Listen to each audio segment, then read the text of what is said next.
3 invités avec nous chaque soir pour décrypter les mouvements de la planète marché. Olivier Ringard est à nos côtés ce soir, directeur des investissements de Neuflis OBC. Bonsoir Olivier. Bonsoir. David Benamou nous accompagne, associé gérant, cofondateur et directeur des investissements d'Axiom Alternative Investments. Bonsoir David. Bonsoir. Et Christian Parizeau est également parmi nous, économiste et président d'Altair Economics. Bonsoir Christian. Bonsoir. Merci d'être là messieurs, ravi de vous retrouver. Christian, c'est donc le retour de Tarifman. On pensait que le risque commercial pouvait baisser à partir du 9 juillet. Visiblement, ce n'est pas le cas. En tout cas, la menace tarifaire reste élevée. Elle est même peut-être plus élevée que ce qu'on pouvait imaginer. Oui, alors c'est tout le paradoxe que l'on a, c'est la vision des marchés et peut-être ce que subit l'économie. C'est-à-dire que la vision des marchés, c'est de dire, bon, on n'a pas eu le 9 juillet, on pensait être libéré de ce risque-là, c'est pas fait, mais de toute façon, il a reporté ça au 1er août, mais il n'est pas sérieux. C'est un peu le gag, hein, il revient chaque fois, il nous dit qu'il va monter les tarifs, il ne le fait pas, et du coup, on ne s'inquiète pas outre mesure, parce que mine de rien, ce qu'il a annoncé là, c'est quand même une bombe à retardement pour l'économie américaine. Hein. C'est vraiment un impact très fort sur l'inflation. Alors déjà, je ne vois pas comment la Banque centrale américaine peut baisser les taux dans ces conditions-là à la fin du mois. Ça sera quand même compliqué déjà. Pour juillet, c'est mort, parce que déjà, elle n'est même pas sûre des droits de douane qui vont être appliqués in fine. Ouais. Et puis derrière, on voit que M. Trump, il réagit justement parce que les marchés ne réagissent pas. Parce qu'en gros, il est en train de dire au marché, je vous ai mis 10%, vous n'avez pas réagi, donc je vais vous mettre 15 à 20, vous ne réagissez pas, bon bah moi je le fais. Il teste la limite, quoi. Voilà, il a ce côté un peu capricieux, voilà. Donc, capricieux de chercher la limite. C'est là que ça devient un peu dangereux, quoi, au niveau des marchés, parce que j'ai l'impression que lui, il faut bien comprendre quelque chose, il va gagner à peu près 100 milliards de dollars sur les droits de douane sur le premier semestre. Ouais. Il a dit qu'il voulait 300 milliards sur l'année, donc ça veut dire il est prêt à doubler les droits de douane sur la deuxième partie. Et en plus, ce qu'il conforte, peut-être à tort, sûrement à tort à mon avis, mais il conforte qu'il n'y a pas d'inflation.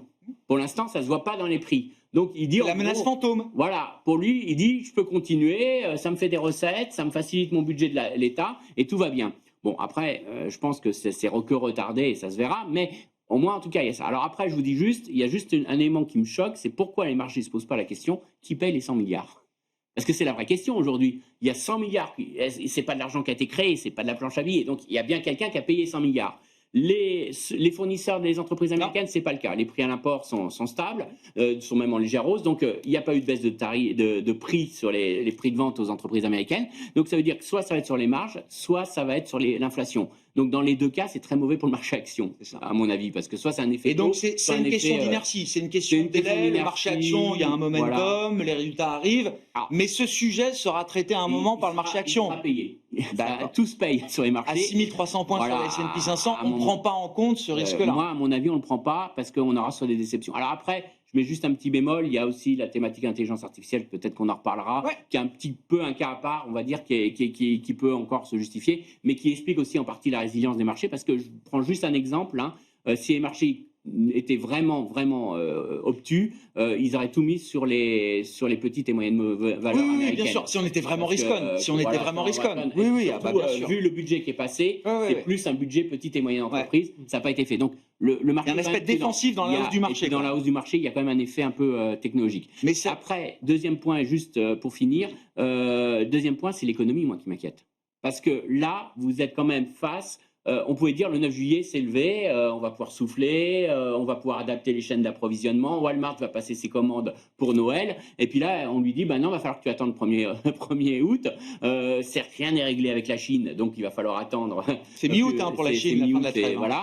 Donc c'est quand même beaucoup d'incertitudes pour l'ensemble, et ça va commencer à se payer très lourdement à mon avis. Et juste pour vous dire un petit exemple, il y a l'enquête auprès des logisticiens américains qui nous disait qu'il y avait une énorme volatilité d'une semaine à l'autre. C'est-à-dire qu'il y a des semaines, tout le monde se dépêche de d'anticiper. Et puis la semaine d'après, il n'y a plus rien. Et regardez les cours du cuivre. Vous avez quand même maintenant les entreprises américaines qui ont plus de 6 mois de stock de cuivre, qu'ils ont surpayé par rapport à l'Europe, parce que le cuivre aux États-Unis vaut plus cher que dans le reste du monde. Il y a 20% Ils sont en train d'assécher le marché, mais 6 mois de stock, ça veut dire qu'ils ne vont plus passer de commandes sur le deuxième semestre. Donc on va avoir une chute très violente après de la demande de cuivre. Donc c'est n'importe quoi. Et ça, par contre, ça se paye sur les marges des entreprises, parce qu'il y a des coûts de stockage, il y a des coûts d'achat, et ça se paye forcément sur l'activité économique derrière, parce que les miniers, ils mangent leur pain blanc, et puis derrière, ils savent derrière que ça va chuter. Donc ça crée énormément d'incertitudes et de volatilité pour le deuxième semestre. Olivier Ringard, il faut se méfier de ce réflexe TACO sur les marchés. Donc, on le rappelle, hein, venant d'un éditorialiste du FT, je crois, ou FT, je crois, l'idée ou la théorie qui veut que Trump se dégonfle à chaque fois. Sauf que quand il fait 2 pas en avant, il fait pas forcément 2 pas en arrière à chaque fois pour autant. Donc, il faut avoir de la méfiance quand même par rapport à ce risque-là. Et je cite aussi un chiffre que j'ai trouvé d'ailleurs dans vos notes, Christian Parizeau. S'il met tout en œuvre à partir du 1er août, comme il le menace aujourd'hui, le péage moyen sur le marché américain, c'est 17,5%. Je parle sous le contrôle de Christian. C'est venant de 2,5% le 19 janvier dernier ou le 20 janvier dernier. Je pense que j'apporterai une vision un peu plus, un peu plus modérée, si vous me le permettez, qui est la suivante. D'abord, la relance de Trump sur cette guerre commerciale ne concerne pas la Chine, ne concerne pas l'Union européenne, concerne certes le Canada. Et le Brésil, c'est quand même. Le Canada, on exclut. Oui, tous ceux qui sont dans le libre-échange, bien sûr. C'est modéré. Oui, oui. Donc, voilà, c'est une relance de Trump qui semble être effectivement importante, mais elle n'est pas si importante que cela. Ça, c'est le premier élément. Deuxième élément, les marchés s'habituent en fait à ce risque-là. Et quand on regarde ce qui s'était passé en 2018, on avait déjà eu ce mouvement de j'annonce une forte hausse vis-à-vis de la Chine, et puis derrière, j'ai des répliques dans cette guerre commerciale avec la Chine. Et les marchés s'étaient habitués, avaient intégré ce risque commercial. Ce que vont probablement faire les marchés désormais, c'est d'attendre ce que va être la réalité de ces tarifs douaniers le 1er août, ce que seront les règles du jeu. Et soit on est sur l'hypothèse que intégrer les investisseurs, à savoir une augmentation moyenne des droits de douane autour de 14-15%, soit on a quelque chose qui est plus important, voire nettement plus important, parce que la situation de nouveau dégénère et il y a un phénomène d'escalade. Et dans ce cas-là, les marchés réagiront probablement. Mais si on reste autour de ces 14-15%, je ne pense pas qu'on subira un excès de volatilité significatif sur ces marchés. Par contre, là où je vous rejoins, c'est comment tout ceci va se traduire pour notre économie mondiale sur le second semestre. Est-ce qu'on va avoir un ralentissement plus significatif qu'escompte le consensus aujourd'hui, hein, qui est une économie américaine qui atterrit sur un rythme de croissance légèrement supérieur à 1% au second semestre et au premier semestre de l'année 2026, avec une petite bulle, une petite bosse d'inflation. Et dans ce cas-là, ce n'est pas quelque chose de trop dérangeant pour les investisseurs. On pourrait absorber ce ralentissement momentané, ou va-t-on vers un ralentissement plus significatif et une récession parce que les entreprises sont vraiment perturbées par l'incertitude qui s'impose depuis plusieurs mois? Et là, on rentrerait dans quelque chose de plus désagréable. Plus délétère. Qu'est-ce qui fait la différence entre les deux scénarios? Est-ce que c'est juste la question du niveau moyen des tarifs, ou est-ce que c'est aussi la réaction, la capacité de réaction, d'agilité, d'adaptation des entreprises qui est difficile aussi à anticiper? Alors évidemment, on a tous des contacts entreprises, etc. Mais savoir ce qui va vraiment se passer, de quelle manière ces entreprises vont pouvoir contourner encore, s'adapter encore à cet environnement, ça reste toujours un point d'interrogation. Ça reste un point d'interrogation, et il est difficile également pour l'investisseur d'identifier exactement ce qu'est le point de bascule. En fait. Et pour notre part, ce que l'on va regarder comme indicateur potentiel, comme indicateur d'une augmentation potentielle du risque de récession, ou d'une augmentation de la probabilité de réalisation d'une récession aux États-Unis, c'est le marché de l'emploi américain. Si jamais on voit que ce marché de l'emploi américain, qui donne des signes, certes, de modération, mais à l'intérieur de ces signes de modération, potentiellement quelques signes de faiblesse, si jamais on voit ce marché de l'emploi continuer de se détériorer et de s'affaiblir plus significativement, dans ce cas-là, on se posera sans doute d'autres questions pour les prochains mois. David, d'un point de vue un peu global de marché, alors que vous inspire là effectivement cet environnement, le retour de la menace tarifaire, peut-être à des niveaux qui pourraient mettre en risque le momentum de marché, sachant que ces marchés, et si on prend les références américaines, ont clôturé le premier semestre au top niveau, avec une tech qui a retrouvé son leadership, toujours la question du dollar. Mais c'est vrai que quand on regarde la photographie finale, finish de la clôture du S1, on se dit quand même que les marchés vivent plutôt bien cette histoire. Tarifaire en tout cas. Oui, vivent plutôt bien, mais je crois que vraiment la trame de fond qui se produit, qui est intéressante pour l'Europe, c'est la réallocation, c'est la fin de l'exceptionnalisme US. Hein, et La on fin le voit. provisoire, on La a fin dit, provisoire. Parce que Ça, on c'est ajoute un peu de toujours- nuance quand même Ouais. à cette Ouais. idée-là, mais il y a une érosion, quoi. Provisoire, ça, D'accord. voilà, on n'a pas. Je suis venu sans ma boule de cristal, donc, Oui, c'est ça. je suis désolé. Mais en tout état de cause, ce qui est clair, c'est qu'on voit les Européens qui étaient montés petit à petit dans les portefeuilles en actions américaines jusqu'à quasi 60% avant le Liberation Day. On voit quand même aujourd'hui dans le positioning un retour en arrière, très clair. Et à l'Europe. Donc c'est une diversification vers l'Europe des États-Unis, comme on dit. Et puis le secteur bancaire européen, là, on profite. On va en parler, ouais, bien sûr. Mais mais ce mouvement, c'est vraiment- structurel pour vous. C'est pas. On est allé chercher un refuge temporaire parce que les flux reviennent quand même sur les actions américaines. La tech est à nouveau au sommet, encore une fois. Je crois que c'est plutôt un changement de cycle. Après combien de temps ce cycle va durer? Et pour moi, le point de départ de ce changement de cycle, c'est le grand chambardement de M. Merz, qui finalement décide que la première économie européenne va assumer son rôle de locomotive. Je pense que c'est ça plutôt vraiment la toile de fond qui peut-être en fait a fait décider aux investisseurs que l'Europe finalement allait peut-être venir vivre en tout cas une décennie intéressante. Sur le dollar, là aussi, tour de table, mais gardez la parole. David, qu'est-ce que vous dites après les 10% de baisse du premier semestre? Intéressant, d'ailleurs, sur la semaine, le dollar n'a pas tellement baissé. Il s'est plutôt stabilisé, voire il s'est légèrement raffermi. Il y a une mécanique de couverture pour des grandes institutions financières mondiales, des fonds de pension, des assureurs. On le voit en Asie, à Taïwan, on voit des assureurs qui se couvrent un peu en panique comme ça pour essayer de gérer la baisse du dollar. Ces couvertures aujourd'hui, elles sont en place. Tout le monde a pris conscience que c'était quand même important de se couvrir contre le dollar après avoir été en termes de détention peut-être à des niveaux un peu extrêmes, ou est-ce qu'il y a encore de la place sur des phénomènes de marché pour alimenter la baisse du dollar? Alors d'abord, je pense que c'est surtout des flux en fait, qui ont traduit ça avant d'être des couvertures. Mhm. Mais il n'y a pas, enfin l'actualité qu'on vit là, il n'y a pas de raison à ce qu'elle change en fait ce phénomène. Donc on va Il n'y a avoir. pas de stop là à la baisse du dollar. Enfin, il n'y a pas de. D'ailleurs, c'est pour ça que la BCE s'inquiète. Ouais. Donc voilà, on est dans une phase en fait qui est assez curieuse, mais pour moi, il n'y a pas de raison. On est vraiment dans un changement de cycle. Ah ouais, sur la baisse du dollar. Alors, je vais juste vous donner l'idée d'un graphique. C'est S&P Global qui interroge les gérants. Et il est très intéressant ce graphique. Il pose la question, l'économie américaine a 12 mois. Et si vous prenez des gérants nord-américains, ils vous disent c'est comme ça. Baisse d'impôts, dérégulation, etc. Eux, c'est comme ça. Vous interrogez les gérants hors Amérique du Nord, c'est comme ça. C'est en gros une économie américaine qui va ralentir fortement.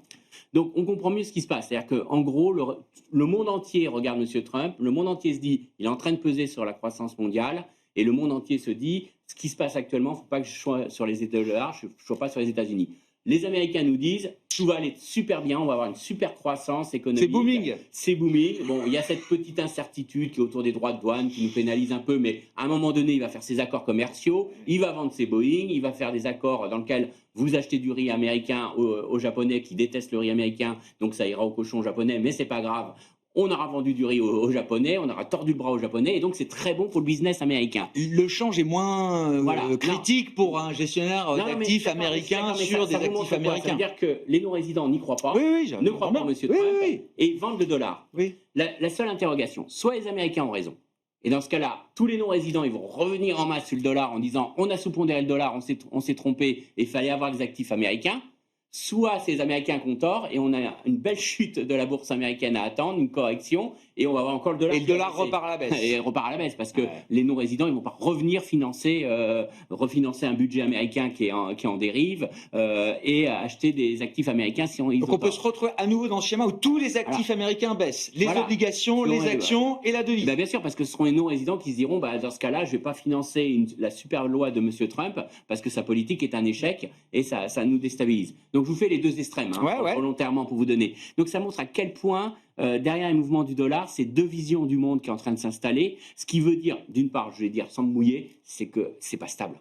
Quoi qu'il se passe, que vous soyez baissier dollar ou haussier dollar, quoi qu'il se passe, c'est pas du tout stable. Il y a un moment donné que ça va réagir dans un sens ou dans l'autre, et ça risque de créer pas mal de perturbations. Volatilité, ça, sur l'échange. Là-dessus, je me mouille pas trop, mais je pense que là-dessus, il faut l'avoir en tête. Ça veut dire aussi que si vous voulez investir sur le dollar, si vous croyez en Nvidia, pourquoi pas, couvrez-vous. Couvrez-vous parce que ça vaut le coup de se couvrir aujourd'hui. Ça coûte très cher, je peux peut-être me tromper, mais je n'ai aucune visibilité sur le dollar. Je ne peux pas vous dire avec certitude qu'il va baisser ou qu'il va monter. Donc, vaut mieux pas prendre ce risque change. Donc, retenez déjà en investissement. Prenez pas un risque dollar aujourd'hui, on n'a pas de visibilité là-dessus.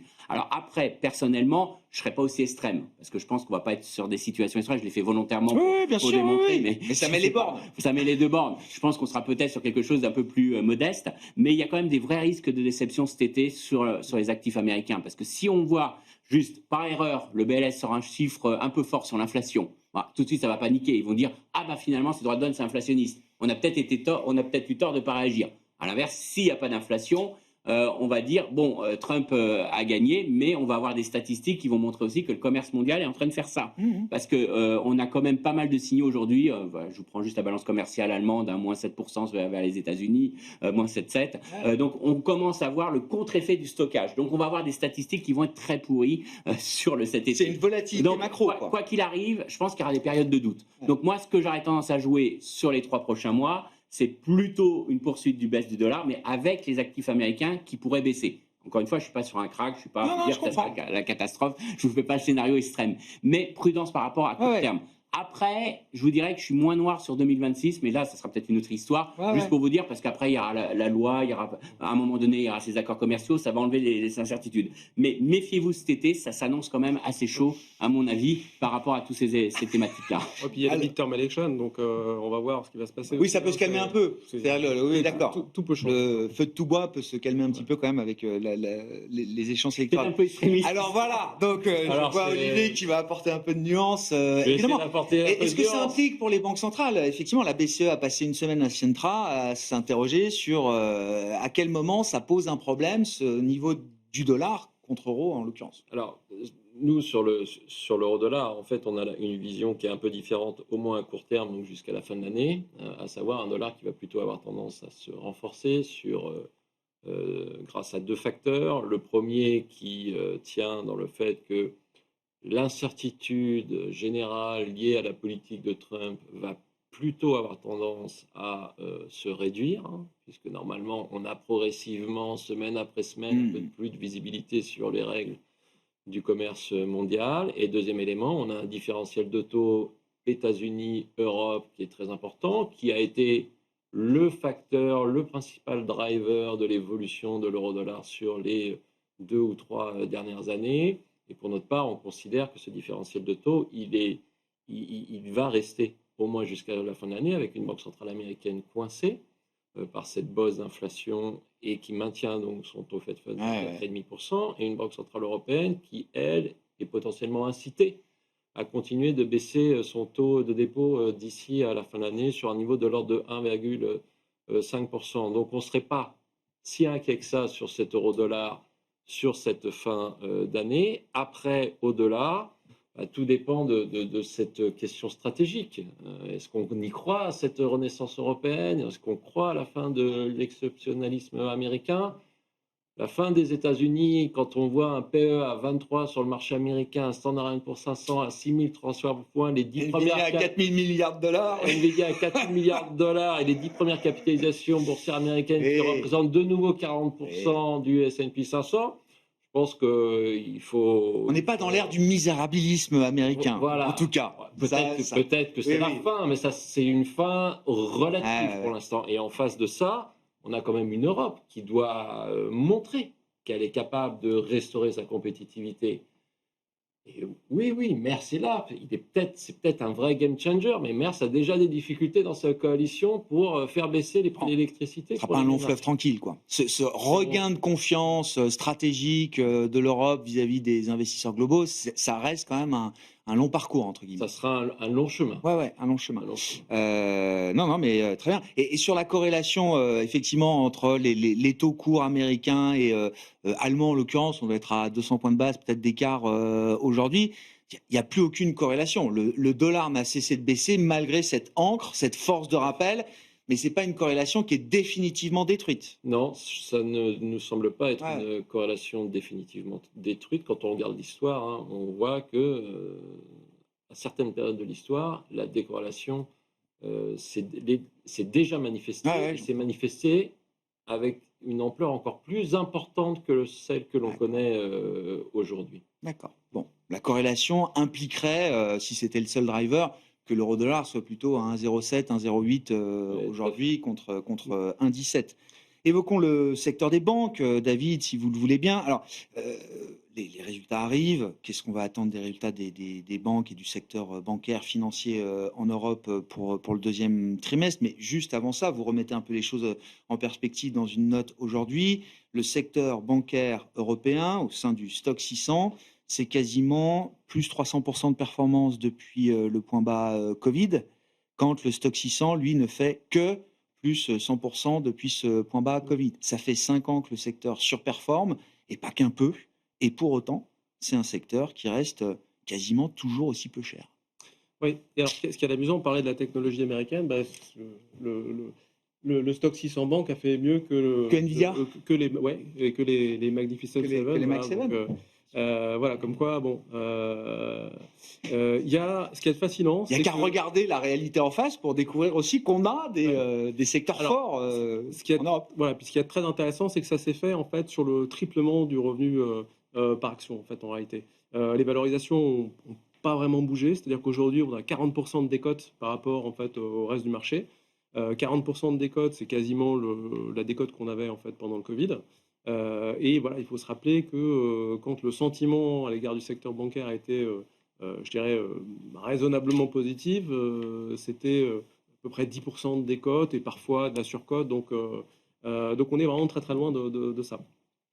Donc, pourquoi c'est toujours aussi peu cher?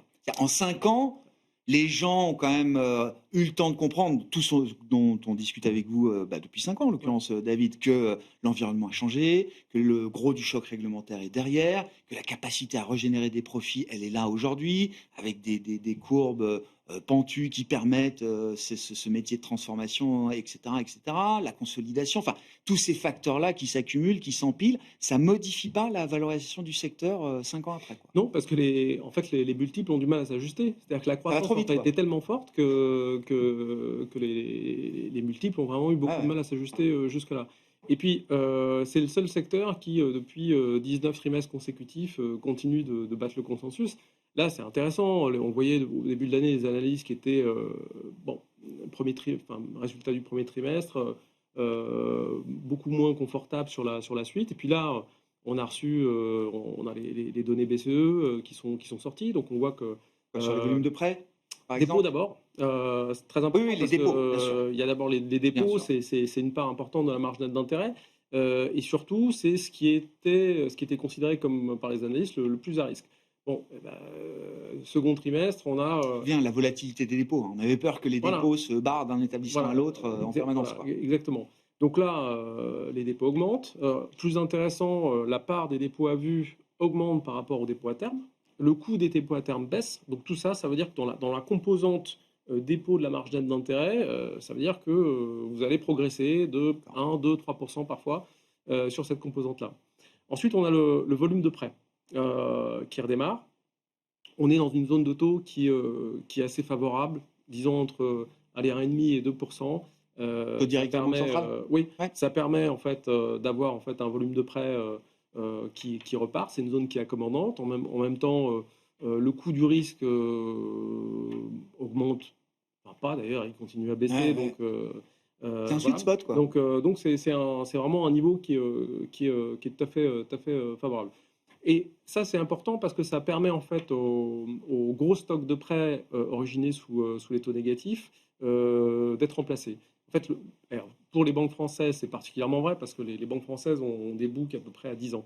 Donc on traîne Oui, un stock de prêts avec des... Mais on arrive au bout de ce stock-là. Et donc non, non, on n'est pas du tout au bout là. Non, non, on est pour les banques françaises, on est, je dirais, au mieux à mi-parcours. D'accord. On a perdu moins d'argent. Alors, Sur ce type de prêt. exactement. Donc là, sur tous les prêts qui sont originés, Tous les on a nouveaux des prêts marges qui sont très très différentes. D'accord. Donc, D'accord.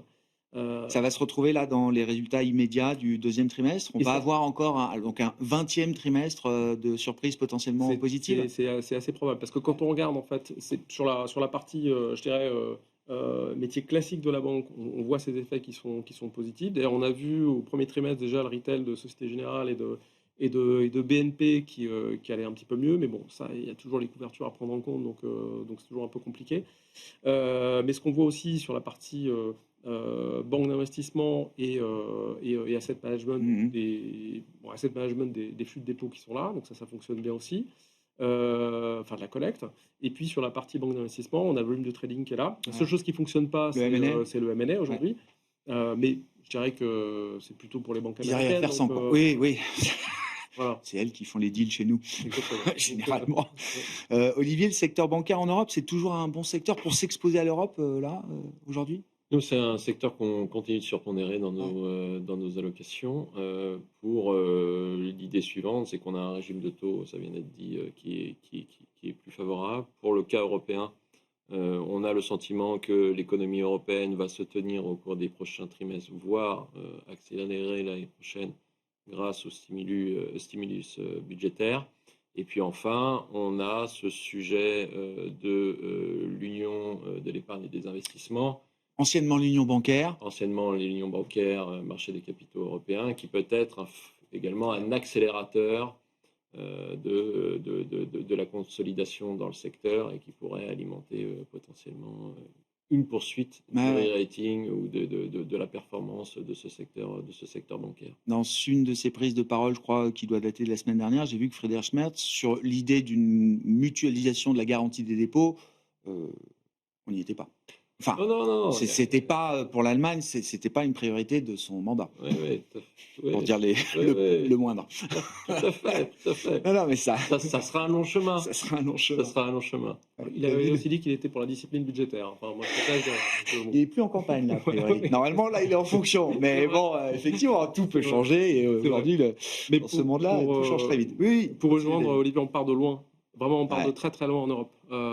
Vraiment, on a mis en place une réglementation du secteur qui est extrêmement lourde. Et en fait, en Europe, contrairement aux États-Unis, on n'est pas un marché, on est une multitude de zones. Évidemment, c'est un impediment, comme disent les anglo-saxons, qui est en fait énorme au fonctionnement du secteur. Et ce qu'il y a d'extraordinaire, c'est que nos banques aujourd'hui arrivent à avoir un ROE supérieur en fait aux banques américaines. Oui. Un equity supérieur aux banques américaines. Bien sûr, au premier trimestre, absolument. Et là, je suis curieux de voir le second. Donc, et l'écart de valo, c'est quoi par rapport au secteur bancaire américain? C'est monstrueux. Non, vous savez combien de fois la book value aujourd'hui du secteur bancaire en Europe? En multiple. On est à 8 fois et demi en Europe, à peu près. Alors, il y a des exceptions comme Hertz qui sont à 10. En moyenne, aux US, on est à 13,5. Pour un ROE inférieur. Oui. Mais après, le ROE est très volatile aux États-Unis aussi, avec la banque d'investissement qui est un point important. Par contre, moi je dirais, pour ajouter, il y a un point, moi je suis convaincu, c'est qu'il va y avoir l'Europe va être obligée d'alléger les tensions sur les banques européennes en termes de régulation. Parce que la réforme que veut mettre en place l'administration Trump, c'est une bombe. Il faudra une réponse. C'est une bombe. Juste pour vous donner une idée, à capital inchangé, les banques américaines vont pouvoir augmenter de 43% leur taille de bilan. Leur taille de bilan. Donc, ça veut dire que vous améliorez forcément leur donc, réforme des ratios de levier qui arrivent aux États-Unis. C'est monstrueux ce qu'ils veulent faire. Alors, ça va prendre du temps, ça sera plutôt au début 2026, parce que là, il y a la Fed qui a voté pour, mais il y a encore les deux autres régulateurs qui doivent s'exprimer, et on est dans une période de consultation. Donc, il y aura, à mon avis, dans le timing, c'est plutôt 2026, début 2026, mais l'Europe n'a pas le choix, parce que face à cette concurrence des banques américaines, il faudra aussi assouplir la régulation. En plus, on a vu que les Anglais, ils se collent complètement à ce que font les Américains, donc ça veut dire que là, même au sein de l'Europe, parce que même si les Anglais font plus partie de l'Europe, financièrement parlant, ils ne sont pas quand même totalement isolés. On ne pourra pas avoir une telle divergence. Ça pose la question, là, au passage, Olivier, de qui sera l'acheteur marginal de Treasuries demain. Et donc, dans le grand plan, on comprend que cet aspect de dérégulation bancaire, c'est aussi une incitation en libérant de l'espace dans les bilans pour différents actifs, et notamment les Treasuries. Est-ce que c'est aussi simple que ça? Est-ce que ça fonctionne? Ou est-ce qu'il faut quand même, je ne sais pas, une banque américaine, ça reste quand même une banque privée, si elle n'a pas envie d'acheter de Treasuries pour X ou Y raison, elle doit pouvoir être libre de ne pas le faire. Oui, Après, oui. je sais que ça, c'est le Non, c'est le monde parfait, mais on a presque l'impression qu'on va bientôt reparler de répression financière. Et aux États-Unis. Bah ouais. Donc ça serait un comble. Ce serait peut-être un comble. En tout cas, ça serait un développement amusant. Donc ça sera à suivre. Après, sur ce sujet du financement des États-Unis, du déficit budgétaire américain et du niveau des taux longs américains, à court terme, pour notre part, on n'est pas particulièrement inquiet de cela. Les émissions de la semaine se sont bien passées. Hein. Il y a quand même de la demande. Oui, donc on n'est pas particulièrement inquiet. Mais ce sujet de financement des États restera un sujet de moyen terme et va nous accompagner au cours des prochaines années, très vraisemblablement. Oui. Et le petit rappel britannique, comme régulièrement, que... Tout petit. Oui, tout petit, par rapport à la crise du mini-budget. Oui, là, c'était la mini-crise du gros budget, effectivement, mais ça n'est pas allé plus loin pour l'instant. Oui, réforme, dérégulation bancaire aux États-Unis, c'est spectaculaire ce que nous dit Christian. Qu'est-ce que ça va générer et comment l'Europe se prépare face à ça? Alors, quand on regarde ce qui est prévu aux US, c'est complètement tourné vers le marché américain. Donc, c'est pas pour nous, quoi. Il y aura la place libérée dans le bilan des banques américaines, c'est pas pour nous. Malheureusement, les banques américaines ont déjà gagné la bataille de la banque d'investissement. Donc, ça, de toute façon, c'est plié, c'est fini depuis longtemps. Alors, en revanche, la bonne nouvelle, c'est qu'il y a quand même un certain nombre de réformes qui sont à l'agenda européen et poussées par les politiques, ce qui est une bonne nouvelle. Donc titrisation, notamment la titrisation. Ouais. Déjà, la première chose importante concernant la banque d'investissement, c'est la revue fondamentale des boucles de trading. Réforme qui n'est pas appliquée aux États-Unis. Et chez nous, elle a été gelée. Donc, pour l'instant, pas d'entrée en vigueur et on verra si... C'est une contrainte en moins quand même pour les banques. Une contrainte en moins. Donc, mais qui va toucher essentiellement en fait, les banques qui ont des activités de banque d'investissement. D'accord. Ensuite, effectivement, la titrisation, qui est un outil qui est développé aux États-Unis et qui est, depuis 2008, un gros mot chez nous. Et donc, les principaux acteurs, qui sont les banques et les compagnies d'assurance, ont été complètement verrouillés par la réglementation. Aujourd'hui, si une compagnie d'assurance veut acheter une part de titrisation triple B, elle consomme autant de capital que si elle avait un bond single B. C'est surréaliste. Okay. Donc, or, quand c'est bien utilisé, ce sont des réels outils de financement de l'économie. Et pour les banques, c'est un très très bon outil de pilotage de leur risque de bilan, de leur RAE, etc. Donc ça semble quand même être en marche. Donc je dirais qu'on a plutôt... les choses vont dans le bon sens.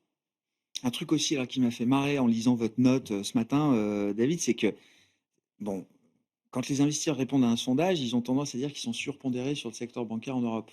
Quand vous regardez le positionnement des investisseurs globaux, vous ne retrouvez pas cette surpondération. Non, donc là aussi, le positionnement est intéressant quand même.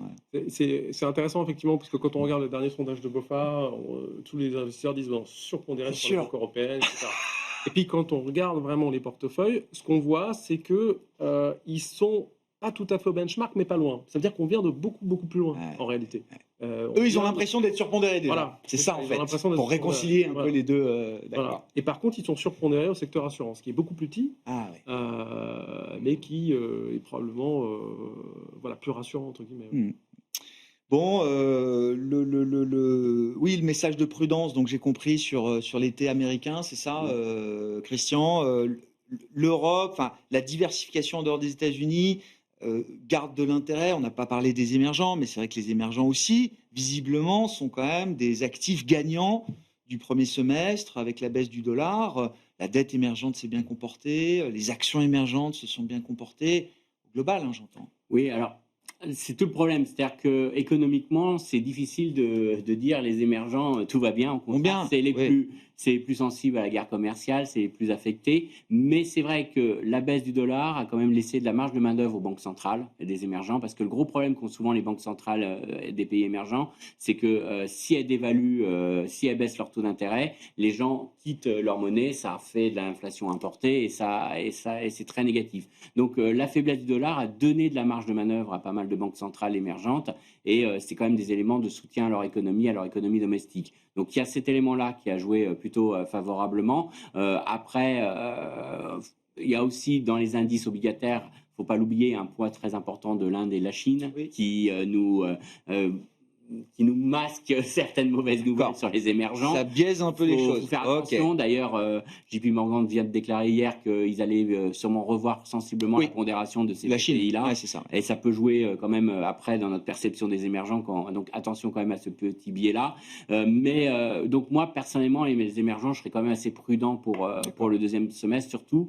Alors, surtout que tout ce que nous montrent les données d'enquête, c'est plutôt un trou d'air du commerce mondial. Et on sait que c'est des économies très sensibles au commerce mondial. Donc, du coup, on fait quoi? On achète de l'or encore? Non, on peut. Hein. Oui. Je suis pas. Non, mais je pense que, en effet, la repondération de l'Europe reste un actif intéressant, notamment pour les investisseurs européens, pour ne pas avoir l'effet échange. Parce que c'est vrai qu'on avait oublié de gérer cet effet échange. Ah bah bien sûr, sur les actions américaines, c'était pas naturel de se couvrir contre la baisse du dollar. Vous avez un dollar qui monte, c'était évident. Donc je pense que oui, l'Europe redevient un support d'investissement intéressant et je pense que beaucoup d'investisseurs, notamment asiatiques, vont continuer de repondérer l'Europe. On a quand même des échos plutôt d'Asie où on est quand même... au-delà de l'aspect, même si on dit que tout se passe bien avec M. Trump et tout ça, il y a quand même l'aspect instabilité politique qui fait peur à beaucoup d'Asiatiques. Tout le monde a eu un petit coup de chaud quand même, entre Liberation Day, entre Zelensky dans le bureau ovale, etc. Tout le monde a quand même... Voilà, même je vous dis juste, à titre personnel, même s'il y a des accords commerciaux, vous n'êtes pas à l'abri que juste le lendemain, après avoir signé un accord commercial, Trump dise « ça va pas, vous avez condamné Bolsonaro, vous avez fait un accord avec le Brésil, mais c'est pas grave, moi je suis pas d'accord, on repart dans les négociations. » Donc je ne vois pas comment dans sa façon de penser, il ne peut pas réutiliser l'arme droit de douane. Donc, je pense qu'on est quand même dans une période encore d'incertitude. Donc, rien que ça va quand même inciter pas mal d'investisseurs à repondérer l'Europe, sans délaisser les États-Unis, mais au moins à rééquilibrer un peu. Risk management, d'une certaine manière. Olivier, attitude en matière d'investissement là pour déjà passer l'été, les prochains mois?